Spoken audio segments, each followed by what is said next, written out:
বিকেলে করে হাঁটতে যাই, তাই আমাকে ডেকে বললো বাঁধাকপি ফুলকপি নিয়ে যাও। তাই ভিতরে চলে গেলাম।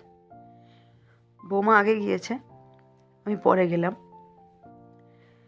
বাঁধাকপি হয়েছে দেখুন কত সুন্দর। আমাদের বাড়ির পাশেই বাড়ি, আমরা একসঙ্গে নাটক টাটক করি। ফুলকপি বাঁধাকপি কত সুন্দর হয়েছে, নিজের চোখে দেখলে চাষ খুব ভালো লাগে।